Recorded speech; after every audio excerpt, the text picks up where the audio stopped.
একটা ব্যক্তি জড়িত আছে, শুধু একটা ব্যক্তির দ্বারা এই কাজগুলো হয়েছে আমরা বিশ্বাস করতে পারবো না। তার কারণ হচ্ছে যদি একটা ব্যক্তি থাকে পার্টি অফিসে চাপাডাঙ্গা পঞ্চায়েতের মাদারের সভাপতি লালটু চ্যাটার্জি, ভালো নাম প্রভাত চ্যাটার্জি, তিনি কেন ডাকলো এত কোনো ব্যক্তিকে? এখানে যখন বিএলআর স্যার এসে ঘুরে যাচ্ছে এই জায়গা খালি করতে হবে, একটা পার্টির নেতা সে কি করে এত কোনো মানুষকে ডেকে বলতে পারে যে আপনাদের কোনো টেনশন নেই, আমরা আছি, সব ঠিক করে দেবো? তাহলে আজকে আমরা বলতে বাধ্য হচ্ছি ওই নেতাও জড়িত আছে এবং আরও জড়িত আছে। বাংলায় একটা প্রভাব আছে, কেঁচো খুললে কেউটে বেরোবে। আমরা কেউটিটাকে দেখতে চাই, কেঁচোকে শুধু নয়।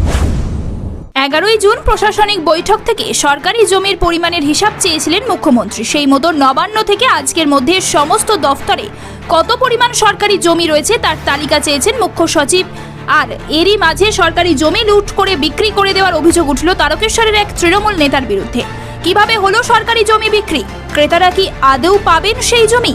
সরকারি জমি বিক্রির ঘটনা প্রকাশ্যে আসতেই উঠছে একাধিক প্রশ্ন। ঘটনা তারকেশ্বরের চাপাডাঙ্গা গ্রাম পঞ্চায়েতের সহাচক এলাকার। স্থানীয় প্রশাসন সূত্রে জানা গিয়েছে তারকেশ্বরের চাপাডাঙ্গা গ্রাম পঞ্চায়েতের শাহচক এলাকায় একটি 18 শতক জায়গার উপর শিশু শিক্ষা কেন্দ্র ও স্বাস্থ্য কেন্দ্র তৈরি করার জন্য বছর দেড়েক আগে সংশ্লিষ্ট দফতরে আবেদন করেন এলাকার বাসিন্দারা। গত বুধবার সেই জমি সরেজমিনে খতিয়ে দেখতে যান আধিকারিকরা।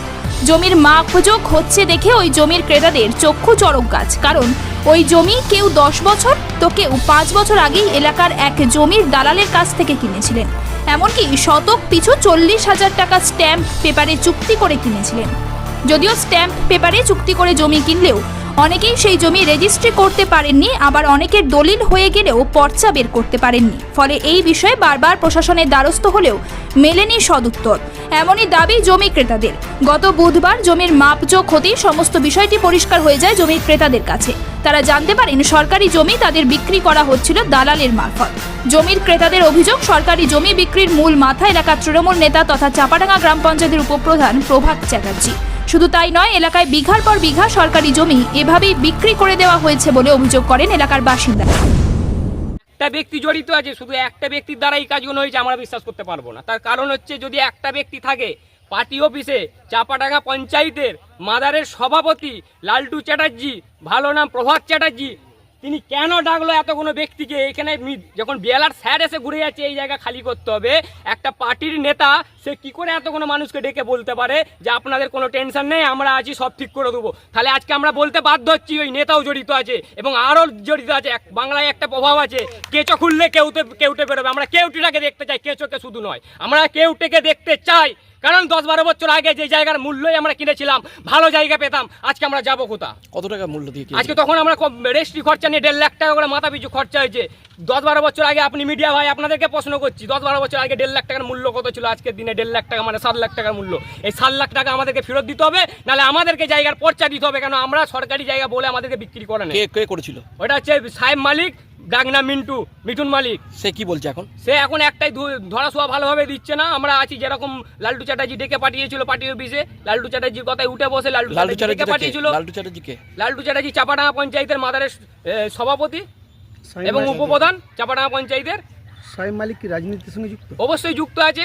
আপনারা যদি চান আমি ফেসবুক থেকে ফটো বার করে দেখাতে পারি, ঝান্ডা সহ ওর সাথে ওই যে লালটু চ্যাটার্জি ডেকেছিল তার সাথে দীর্ঘদিনের ছবি এবং একসাথে মিছিল মিটিংয়ে গেছে। আজকে যদি পার্টির সাথে না জড়িত থাকতে পার্টি অফিসে কেন ডাকবে এদেরকে? যেখানে বেয়ালার স্যার এসে বলে যাচ্ছে আপনাদেরকে খালি করতে হবে, এরপরে পার্টি কি করে কথা বলতে পারে আপনারা বলুন, যদি জড়িত না থাকে? পয়েন্ট এটাই। যারা বিক্রি করছে তাদের মাথায় কি লালটু চ্যাটার্জি আছে? অবশ্যই আছে, অবশ্যই আছে, নালে পার্টি অফিসে ডাকলো কি করে? তারই কি অঙ্গুলি লেখনে এরা কাজগুলো করছে? হ্যাঁ, নালে একটা সাধারণ মানুষ এত বড় কাজ করতে পারে না। এত বড় একটা চিটের কাজ চিট করছে, এত সাধারণ মানুষকে জালি দলিল দিচ্ছে। এত বড় কাজ কোনো নেতা না থাকলে হতে পারে না। আমি এটা চ্যালেঞ্জ সহকারে বলতে পারি, প্রমাণ সহকারে। কারণ প্রমাণ হচ্ছে কালকে পার্টি অফিসে কেন ডাকলো রাতের বেলা, কেন ডাকলো? আপনারা আমরা তো ওনারা সেটা প্রশ্ন করছে, আপনারা কিনলেন কি করে সরকারি জায়গা? এবার আমরা কি করে জানবো ওটা সরকারি? আপনি বিক্রি করছেন, আমি তো চাইবো একটু কম পয়সা পেলে পরে আমি সেটা নেব, নিয়ে ঘর করে। আমি গরিব মানুষ, আমি ঘর করতেই পারি। সেই সব জায়গায় নিয়ে আমরা যেহেতু ঘর করেছি, এখন তো সরকারি লোকের দরকার পড়ছে জায়গাটা। মিঠুন মালিক কি করে? উনি পার্টির একটা করবে, বাকি জমি জায়গার তারপরে আমরা জমি জায়গায় দালালি করা কাজ, এটাই জমি জায়গায় দালালি করাটাই কাজ। এই করছে কতটা জায়গা আপনার আমার 3 শতক জায়গা আছে। ওর সঙ্গে নিয়েছেন? হ্যাঁ ওর সঙ্গে কত টাকা দিয়ে নিয়েছেন? ওটা 45,000 শতক নিয়েছে, কতদিন আগে? 10 বছর আগে। এখন এখন ওই পর্চা হচ্ছে না, পর্চা হচ্ছে না, যাটা পর্চা করাতে হচ্ছে না। আমার রেজিস্ট্রি দিয়েছে, দলিল আছে আমার, কিন্তু পর্চা করাতে পারছি না। জেলারে যাচ্ছি, বলছে জায়গা নেই, আপনার পর্চা হবে না। তাহলে তখন রেজিস্ট্রি করেছিল কী করে? অফিসে দুর্নীতি হয়েছে, তখন অফিস যদি দুর্নীতি না করলো তাহলে এটা অফিস সই করলো কী করে, দলিলটা হলো কী করে? এখন তো সেটা আমরা বুঝতে পারছি, তখন না বুঝতে পারলো, এখন বুঝতে পারছি সেটা দুর্নীতি হয়েছে। সেইটা আপনাদের মাধ্যমে আপনারা তুলে ধরুন, যেন আমরা একটা সুরাহা পাই। না জানাজানি হতেই জমির দালাল সাহেব মালিক নামে এক ব্যক্তির বাড়িতে টাকা ফেরতের জন্য বারবার চড়াও হচ্ছেন ক্রেতারা। বাড়িতে সাহেব মালিকের দেখা না মিললেও তার স্ত্রী ও মায়ের সাফ জবাব, জমি কেনার সময় দেখে কেনেনি কেন। বলবো আমি অতটা জানি না, বলা বলি কথা কি, আমার স্বামী না হলে এসব কথা বলতে পারবে না। আমি যদি খাস জায়গা যে বিক্রি হচ্ছে, আগে বাঁধের গায়ে যে খাস জায়গা সেখানে আগে ভাঙা হোক, তারপর এখানে ভাঙা হবে। আমি এটাই বলতে চাই। সরকারি দপ্তর থেকে এসে বলছে তাদের জায়গা এটা, সেই জায়গা কি করে বিক্রি হতে পারে? তাহলে সরকারি জায়গা তো বাঁধের গাও, সেই জায়গা কি বিক্রি হয়ে গেছে? এত টাকা কি করে পার্টির লোক খাচ্ছে? এত লোক টাকা কি করে খাচ্ছে? যে বাঁধের জায়গা কি বিক্রি হয়ে যাচ্ছে? হ্যাঁ, বাঁধের জায়গা বিক্রি হচ্ছে তো, না লোক কিনছে কি করে? কারা বিক্রি করছে? লোক কিনছে, সেটা তো সরকারি, সেটা তো সরকারি, সেইটা আগে উল্লেখ হোক, তারপরে এখানে ভাঙা হবে। কারা বিক্রিটা কারা করছে? বিক্রি পার্টির লোক করছে, যারা জায়গা যারা দখল করে আছে তারা করছে বিক্রি। মানে এখানকার পার্টি নেতৃত্ব? হ্যাঁ, এখানকার পার্টির লোক, মন্টু মন্ডল আছে, গোপাল চক্রবর্তী আছে, এরা রয়েছে জড়িত। লোকের সাথে টাকা নেয়, ফাঁসিয়ে দিচ্ছে লোককে। গোপাল চক্রবর্তী কিছুদিন আগে 18,000 টাকা নিয়ে বসে আছে, তাকে জায়গা দিতে পারে না, সে কান্নাকাটি করছে, তার ভিডিও রেকর্ডিং আছে। এখানে যে আপনার স্বামী হন নাকি, যে নামটা বলছেন? আমার স্বামী এত দূরে টানলে হবে না, যাদের জায়গা তারা তো নিশ্চয়ই আছে। আমার স্বামী তো আর মানে নিজের হিসাবে তো লিখে দেয় না, লিখে পারে না, পয়েন্টে লিখে রেখেছে, তাদের পয়েন্টের বাড়িতে আছে, বাড়িতে আপনার স্বামী বাড়িতে আছে এখন? আপনার স্বামী বাড়িতে আছে এখন? আমার স্বামী বাড়িতে নেই। আপনার নাম কি? আমার নাম আসামান। ওদিকে যার বিরুদ্ধে জমির দালালদের মাথায় হাত রাখার অভিযোগ, সেই তৃণমূল নেতা তথা স্থানীয় পঞ্চায়েত উপপ্রধান প্রভাত চ্যাটার্জির দাবি, তার বিরুদ্ধে ওঠা মিথ্যা অভিযোগ এবং বিরোধীরা তাকে ও তার দলকে বদনাম করতে চক্রান্ত করছে। যদিও যারা বলছে তারা বদনাম করার জন্য বলছে, এবং আমি ভিডিও ফুটেজ আমাদের দেখেছি, সেখানে আমাদের এই ব্লকের আইএসএফের যে ব্লক সভাপতি আছে তার পরিবার, তার বাবা বলছে। দেখুন, এরকম কোনো অভিযোগ এখন অবধি আমাদের কাছে লিখিতভাবে আসেনি। যদি লিখিতভাবে আসতো নিশ্চিতভাবে আমরা দেখতাম। এরকম কোনো খবর আমাদের কাছে নেই। এটা জাস্ট আমাদের তৃণমূল কংগ্রেসকে বদনাম করার জন্য একটা চক্রান্ত চলছে। আরও একটা অভিযোগ আসছে যে ওই এলাকায় আরও প্রায় 9 থেকে 10 বিঘে খাস জমি আছে, সরকারি জমি, সেই জমিও নাকি এইভাবে আগে বিক্রি হয়ে গেছে, তার পিছনেও নাকি আপনার মদত। কারণ এটা বললাম তো, আমার কাছে তো কোনো অভিযোগই নাই। যারা বদনাম করছে তারা আমাদের দলকে বদনাম করতে চাইছে, যাতে এত ভালো ফল হয়েছে, বাংলার মানুষ এত ভালো ভোট দিয়েছে এবং চাপাডাঙ্গা পঞ্চায়েতও অনেক ভোটে লিড করেছে, সেই জায়গাটা বদনাম করার চক্রান্ত চলছে। দেখুন, সাহেব মালিকের বাড়ি চাপাডাঙ্গাতে, আমার বাড়িও চাপাডাঙ্গাতে। সেই জায়গায় দাঁড়িয়ে ঘনিষ্ঠ কিছু না, পরিচিতি আছে নিশ্চিতভাবে, এটা তো অস্বীকার করে লাভ নেই। আমার পরিচিতি সবাই, উনিও আমার পরিচিতি মানুষ। তার স্ত্রী বিস্ফোরক দাবি যে এলাকায় যত সরকারি জমি আছে সব বিক্রি করে দেওয়া হচ্ছে তৃণমূল নেতাদের মদতে। তা এটা আমি মানতে নারাজ।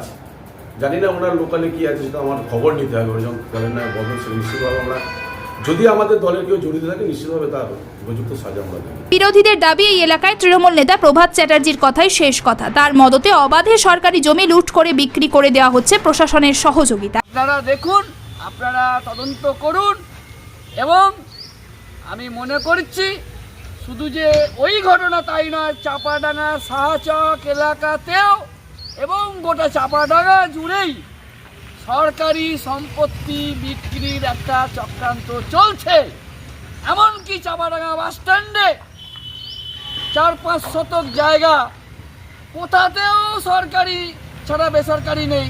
হঠাৎ করে এক চিলতে একটা চাপাডাঙ্গা বাস স্ট্যান্ডের মতন একটা গুরুত্বপূর্ণ একটা অর্থকরী জায়গা, সেই চাপাডাঙ্গা বাস স্ট্যান্ডেও সেই জায়গা বেচা কেনা হচ্ছে, কোটি কোটি টাকা কেলেঙ্কারি চলছে, লুট করছে চাপাডাঙ্গা। আমি মনে করছি এটা করছে চাপাডাঙ্গার একমাত্র দাপুটে নেতা, সেটা লালটু চ্যাটার্জি ওরফে প্রভাব চ্যাটার্জি। কোন দলের? তৃণমূল কংগ্রেসের একজন দাপুটে নেতা। আর সেই দাপুটে নেতা সে এইভাবে সব জমি লুট করছে। তো জমি হাঙর। চাপাডাঙ্গায় আজকে সে কি ছিল, কি পরিচয় ছিল? আজকে চাপাডাঙ্গার বুকে কোটি কোটি টাকার বিল্ডিং কিনেছে, কার টাকায় করেছে? তদন্ত করা হোক, দুধ কা দুধ, পানি কা পানি হয়ে যাবে। যদিও এই বিষয়ে তারকেশ্বর ব্লকের ভূমি দফতরে গিয়েও কোনো সদুত্তর মেলেনি। তারকেশ্বর ব্লকের ভূমি দফতরের সাময়িক দায়িত্বপ্রাপ্ত আধিকারিক রাজেশ মুন্ডা ক্যামেরার সামনে কোনো কথাই বলতে চাননি।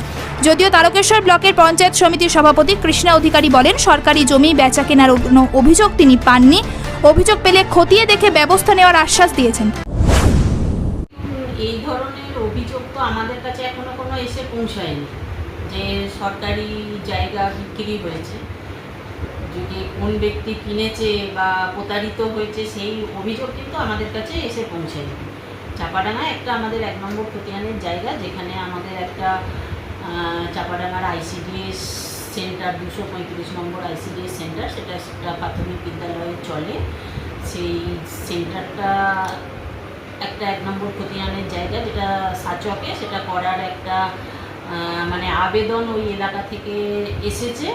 আর ওখানে একটা আমাদের পানি সম্পদ বিকাশের একটা স্বাস্থ্যকেন্দ্র করার জন্য, ব্লক স্বাস্থ্যকেন্দ্র, উপস্বাস্থ্যকেন্দ্র যাতে ওখানে হয়, এরকম একটা আবেদন আমাদের পঞ্চায়েত সমিতি বা আমাদের বিডিও ম্যাডাম আর আমাদের BLO ম্যাডামের কাছে একটা আবেদন এসেছে ওই এলাকা থেকে করার জন্য।